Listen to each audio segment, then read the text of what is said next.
Assalamualaikum warahmatullahi wabarakatuh. Alhamdulillah, assalatu wassalamu ala rasulillah Sayyidina Muhammadin wa ala alihi wa ashabihi wa mawala. Amma ba'du, faya ayuhal hadirun, ittaqullaha la'allakum tuflihun. Pada kesempatan ini, marilah teman-teman mahasiswa dan para santri kita membahas tentang implikasi putusan MK tentang status anak hasil dari pernikahan siri. Baik, kita lanjutkan. Putusan MK nomor 46 garis miring PUU garis datar 8 Romawi garis miring 2010 berimplikasi terhadap kompilasi hukum Islam, karena KHI merupakan formulasi yang selama ini digunakan sebagai dasar hukum keluarga Islam di Indonesia. Adanya putusan tersebut membuat anak yang dilahirkan di luar perkawinan mempunyai kekuatan dan perlindungan di hadapan hukum yang dapat disamakan statusnya dengan anak sah. Putusan tersebut merupakan upaya dari Mahkamah Konstitusi untuk memberi perlindungan hukum kepada warga negara Indonesia. Berdasarkan permohonan dalam putusan tersebut, diketahui bahwa perkawinan pemohon telah sah dan benar sesuai dengan syarat dan rukunnya berdasarkan hukum Islam sebagaimana tercantum dalam amar penetapan atas perkara nomor 46 garis miring PDT.P garis miring 2008 garis miring PA. Dengan demikian, hak-hak perdata yang harus didapatkan oleh anak di luar perkawinan yaitu: 1. Hak mendapatkan nasab kepada ayah biologisnya. Berdasarkan putusan tersebut, anak yang dilahirkan oleh pemohon akan mendapatkan hak yang sama dengan anak sah. Menurut KHI, anak sah adalah anak yang dilahirkan dalam atau akibat perkawinan yang sah, hasil perbuatan suami istri yang sah di luar rahim dan dilahirkan oleh istri tersebut. Ini disebutkan dalam KHI pasal 99.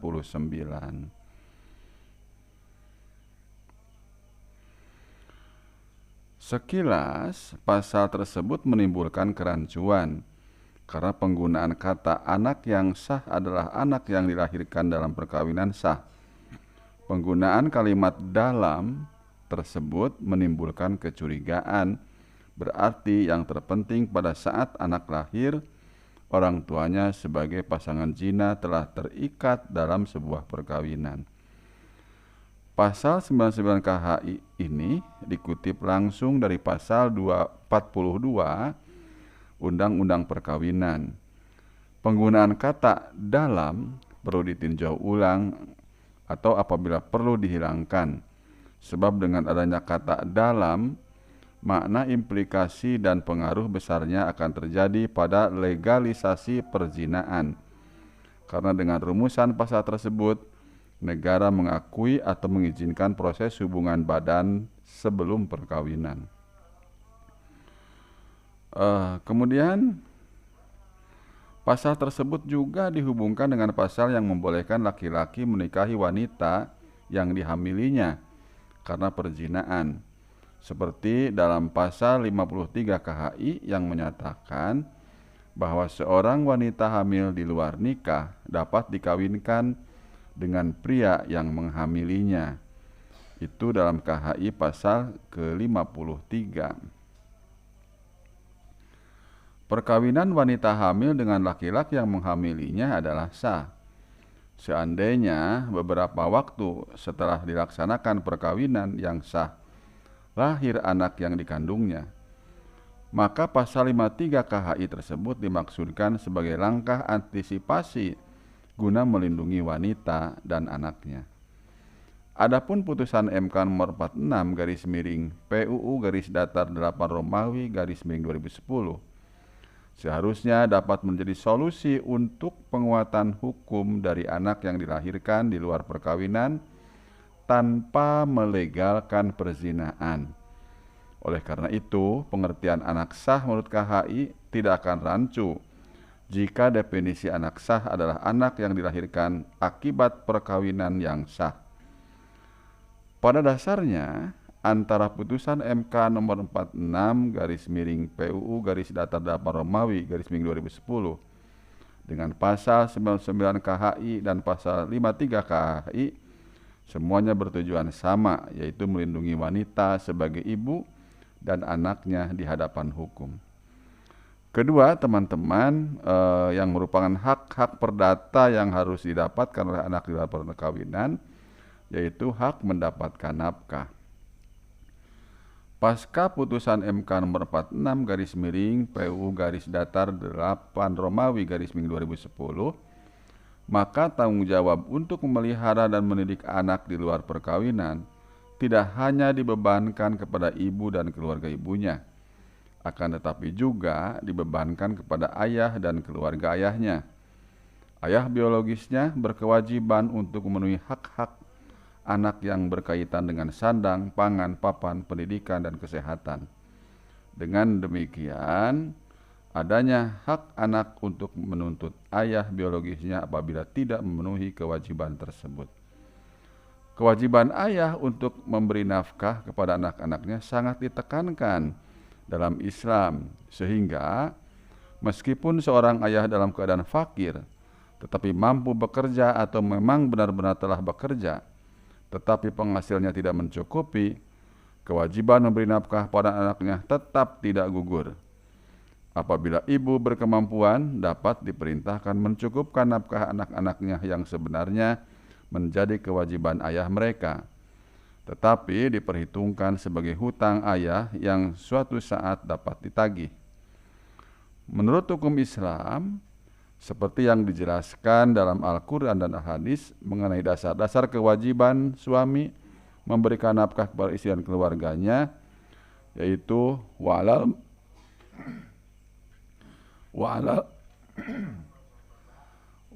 mauludilahu rizquhunna wa kiswatuhunna bil ma'ruf la tukallifu nafsan illa wus'aha la tadorru walidatun biwaladiha wala mauludulahu biwaladi hudma yakfika wa waladika bil ma'ruf. Itu terdapat dalam Quran surah Al-Baqarah ayat 233.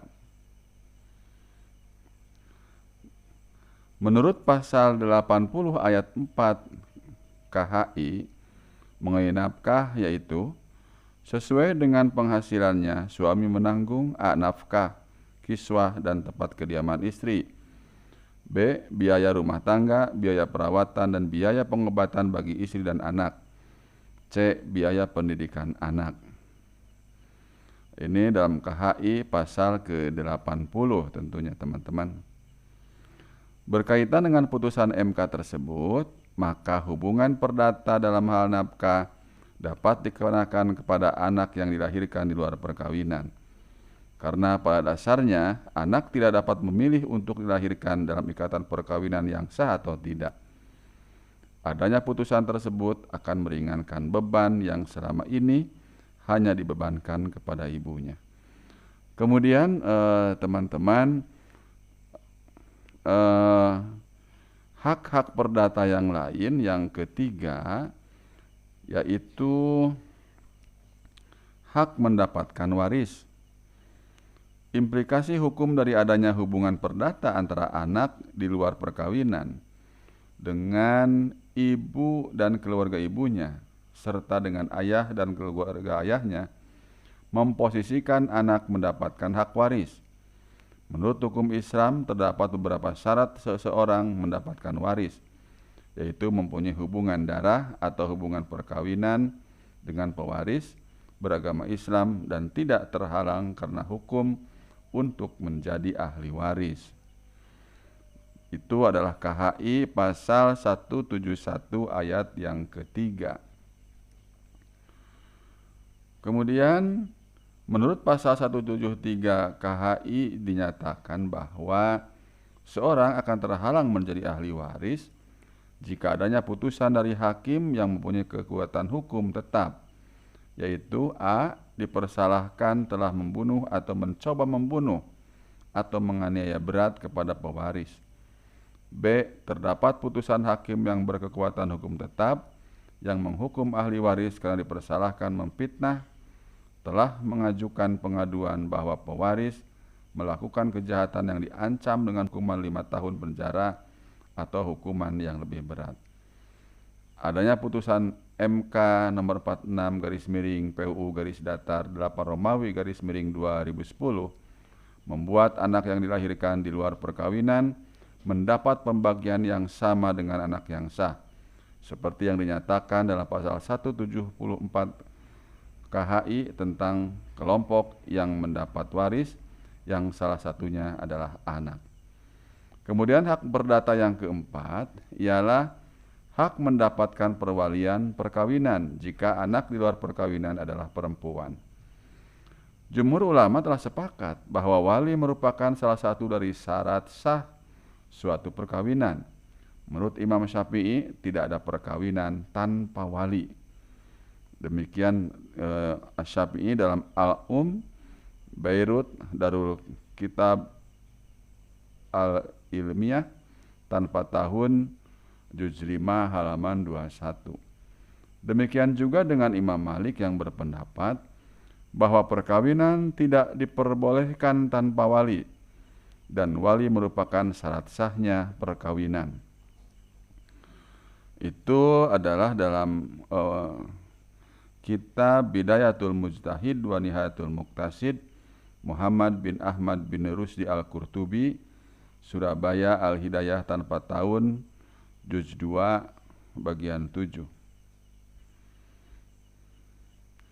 Berdasarkan putusan Mahkamah Konstitusi tersebut, anak perempuan yang dilahirkan di luar perkawinan mempunyai hak untuk mendapat waris dari ayah biologisnya.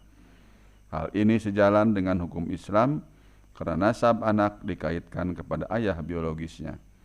Sedangkan jika anak di luar perkawinan dipahami sebagai anak hasil zina, maka anak perempuan tersebut tetap tidak mendapatkan wali dari ayah biologisnya.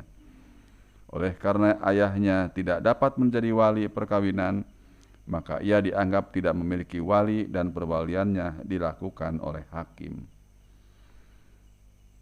Demikian Fathur Rahman Jamil dalam bukunya Pengakuan Anak Luar Nikah dalam Problematika Hukum Islam Kontemporer, Jakarta Firdaus 1994 halaman 110 sampai 112.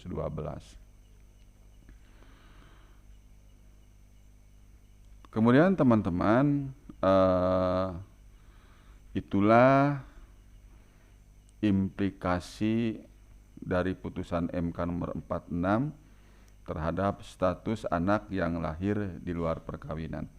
Dan jangan lupa bahwa yang dimaksud dengan anak yang lahir di luar perkawinan adalah anak yang lahir dari seorang ibu atau pasangan suami istri yang ketika perkawinannya tidak dicatatkan sesuai dengan peraturan perundang-undangan, terutama Undang-Undang Nomor 1 tahun 1974, tetapi mereka telah nikah sesuai dengan syarat dan sah rukunnya sesuai dengan ajaran Islam.